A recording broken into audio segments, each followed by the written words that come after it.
इस खबर के प्रायोजक हैं एएस ब्रांडेड लॉट वाला, लाल क्वार्टर, कृष्णनगर, दिल्ली। मुकद्दस हज 2025 के सिलसिले में एक बेहद चिंताजनक बात सामने आई है। दरअसल टूर एंड ट्रेवल्स के जरिए हज पर सफर पर जाने वाले 42,000 हाजियों की हज यात्रा संकट में पड़ गई। इस सिलसिले में वेस्ट निजामुद्दीन स्थित प्रमुख सामाजिक कार्यकर्ता एवं हज रज़ाकार हाजी ज़हूर अटेची वाले के निवासस्थान पर एक प्रेस कॉन्फ्रेंस का आयोजन किया गया, जिसमें हज कमेटी ऑफ इंडिया के पूर्व सीईओ शबीर अहमद, हाजी इदरीस खान, मोहम्मद शहजाद और हाजी असद मियां समेत कई अहम शख्सियत ने शिरकत की। रिक्वेस्ट कीजिए और उससे ये कानून अपोज हो जाए। ये तमाम ही समुदाय का इशू है। आज मुसलमानों के वक्त पर हमला हुआ है, कल सरदार हमारे सिख भाइयों के गुरुद्वारों पे हमला हो सकता है, परसों सिखों के, परसों जो है ईसाइयों पे, और उसके बाद हिंदुओं के भी बाकी नहीं रहेंगे। तो ये जो धार्मिक स्वतंत्रता जो है उस पर एक बहुत बड़ा हस्तक्षेप किया गया है, और ये जाहिर बात है कि अगर हमारे देशवासी इस पर खामोश रह जाएंगे तो ये सिलसिला आगे बढ़ सकता है।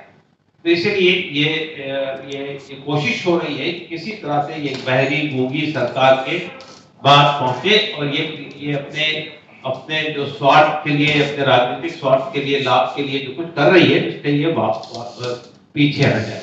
कमेटी के सामने हमने अपना पक्ष रखा, बहुत विस्तार से। उसके बाद जब ज्वाइंट पार्लियामेंट्री कमेटी ने ये कहा कि हमको ईमेल से आप अपनी बात भेजिए, तकरीबन 5 करोड़ ईमेल हमने भिजवाए, लेकिन आप जानते हैं कि हमारी बात का कोई वो नहीं रखा गया, और जब जो हमने ईमेल भेजे उसको भी सामने रखा गया। यहाँ तक कि जो अपोजिशन लीडर जेपीसी के अंदर थे, उन्होंने भी जो यानी संशोधन पे संशोधन दिए थे वो सबको रिजेक्ट कर दिया। तो सरकार ने तो सिर्फ अपने पास नंबर देखे और कहा कि नहीं, अब चाहे कुछ भी हो जाए, हमको ये बनाना है। देखिए, वेलफेयर पार्टी ऑफ इंडिया एक वैल्यू बेस्ड पॉलिटिकल ऑर्गेनाइजेशन है, और इनका नजदीक प्रायोरिटी है जस्टिस, फ्रीडम, इक्वालिटी।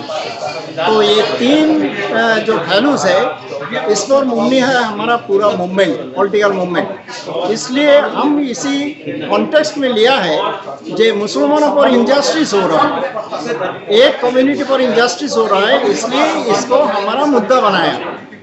और दूसरा चीज़ है जो रिलीजियस फ्रीडम को छीना जा रहा है, इसलिए हमारा मुद्दा इम्पोर्टेंट मुद्दा है फ्रीडम। फ्रीडम सबको मिलना चाहिए, रिलीजियस फ्रीडम सबको मिलना चाहिए। तो किसी का रिलीजियस फ्रीडम पर अगर कोई हाथ डाले तो हम उसके खिलाफ लड़ेंगे। तो वो ये लड़ाई उसी टर्म में है, फ्रीडम की टर्म में है। सर, अब तक आपकी किसी सरकार से किसी के मुद्दे में बात हुई है? सरकार के साथ हमारा वो वाइस प्रेसिडेंट जो है और सीमा मोहसिन, वो गए थे जेपीसी में हमारा रिप्रेजेंटेटिव की हैसियत से, वहाँ बात हुआ। हम लोगों का जो प्रॉब्लम्स है, आइंदा क्या प्रॉब्लम्स में हम गिर जाएंगे, ये सब कुछ सरकार को रिक्वेस्ट किया गया, बताया गया, और सरकार ने बताया कि आप ऑनलाइन में आप लोगों का व्यूज को भेजिए। तो हम ऑर्गेनाइज किया पूरा मुल्क में, और वहाँ से 5 करोड़ ये किया, वहाँ ऑनलाइन मेल भेजिए। हाँ, मेल भेजिए। मेल भेजिए। उसका कोई रिस्पॉन्स आया है? 5 करोड़ उसका रिस्पॉन्स आया है? उसका वो रिसीव किया, लेकिन उनका कोई रिस्पॉन्स हम उनका काम में नहीं देखा, काम में नहीं देखा। तो आगे क्या करने जा रहे हैं आप लोग? अभी तो जो मूवमेंट हो रहा है यहाँ पूरा मुल्क में, हम उसको पीसफुल डेमोक्रेटिक वे में कंट्रोल करने के लिए और कंटिन्यू कराने के लिए हम काम कर रहे हैं। वोट के खिलाफ जो सरकार ने नया कानून बनाया है, हम इसके विरोध में तो पार्टी क्या करने जा रही है इसे लेकर? किस तरह की मुहिम आप लोग चलाने जा रहे हैं? हम शांतिप्रिय और कानून के दायरे में जो भी होगा, लेकिन हम लड़ाई जमीनी स्तर पर लड़ेंगे। आपको लगता है कि काम जो है पार्टी इसको बिल को लाने से पहले बड़े स्तर पे करने की जरूरत थी? जी, बड़े लेवल पे से करने की जरूरत थी बिल लाने से पहले? बिल लाने के पहले तो हमेशा धोखे में रखा गया कि हमने हमारी पार्टी से जो भी गया सब माना गया, तो जी। पार्टी ने माना कि हम करेंगे।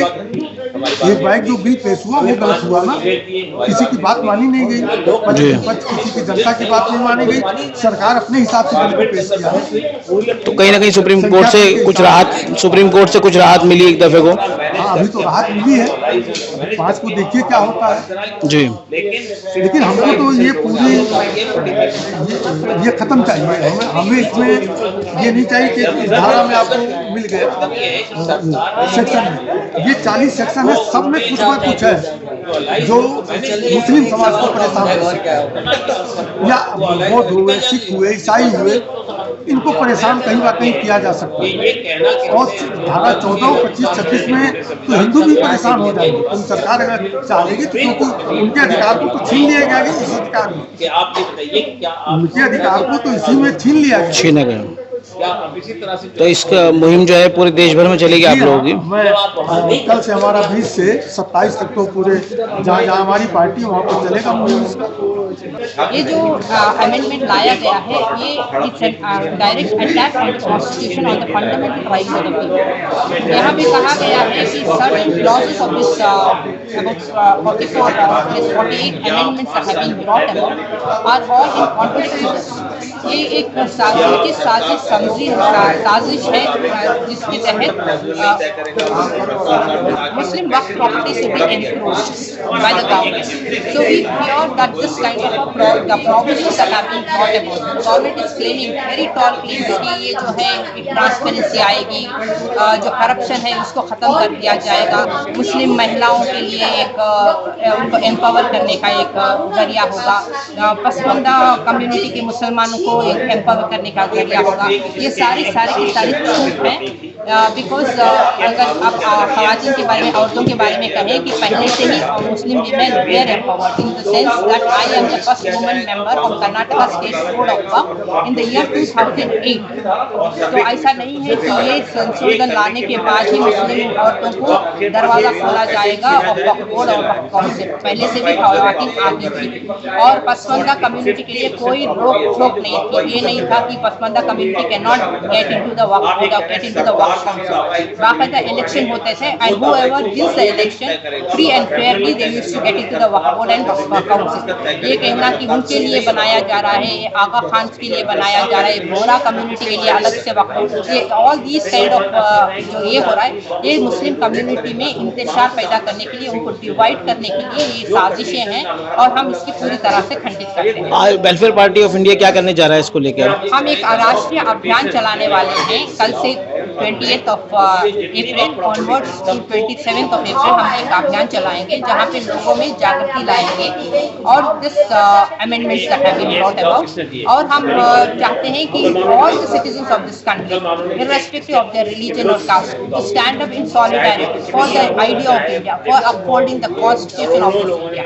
मिलकर हम एक आवाज बनाएं और गवर्नमेंट पर दबाव डालें कि ऐसे जो संशोधन ले आते हैं लोगों को डिवाइड करने के लिए, लोगों को पोलराइज करने के लिए और ज़मीन को हथियाने के लिए, ये सब बंद करें और एक्चुअल डेवलपमेंट की ओर काम करें। लोगों को डिवाइड करके उनको नफरत फैलाकर आप जो है एक कम्युनिटी को सप्रेस करके रखेंगे तो देश की उन्नति नहीं होगी। उन्नति तभी होगी जब सारे के सारे को इक्वल अपॉर्चुनिटी देंगे, तब इक्वालिटी, फ्रेटर्निटी, लिबर्टी और justice which is been enshrined in the constitution उसको अपहोल्ड करेंगे, तभी देश की उन्नति होगी और हमारा देश एक सुपर पावर बनेगा। इसको वापस रिस्टोर किया जाए, जितने संशोधन किए गए सब वापस लिए जाए, इन सब का लक्ष्य एक ही है। लेकिन देखिए होता क्या है कि लोकतंत्र के अंदर जितनी आवाज़ें उठती है उतना ही बात का वजन बढ़ता है।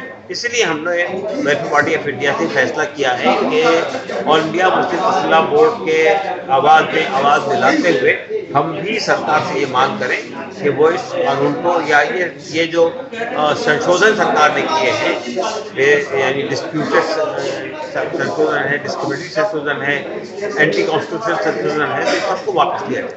लेकिन सर कहा जा रहा है कि प्रधानमंत्री ने खुद कहा है कि वक्त अगर सही से काम करता था मुस्लिम युवाओं को पंचर नहीं बनाना पड़ता। सर इतना बड़ा बयान दे दिया प्रधानमंत्री। अगर सरकार अगर सही से काम करती होती तो मुसलमानों को पंचर नहीं बनाना पड़ता। करना है। पहली बात तो ये कि सरकार ये तासुर दे रही है कि सब मुसलमान पंक्चर ही बनाते, मुसलमान IAS ऑफिसर भी है, मुसलमान प्रेसिडेंट ऑफ इंडिया भी बने हैं, मुसलमान जो है बड़े बड़े पदों पर बैठे हुए हैं। ये कहना कि मुसलमान सब पंक्चर बनाते हैं, तो आप तो कल चाय बेचते थे तो आप प्रधानमंत्री बन गए, पंक्चर आदमी प्रधानमंत्री बन सकता हमारे देश में। तो इस तरह का किसी पर्टिकुलर कम्युनिटी को डिमोलिश करने की कोशिश नहीं करनी, नंबर 1।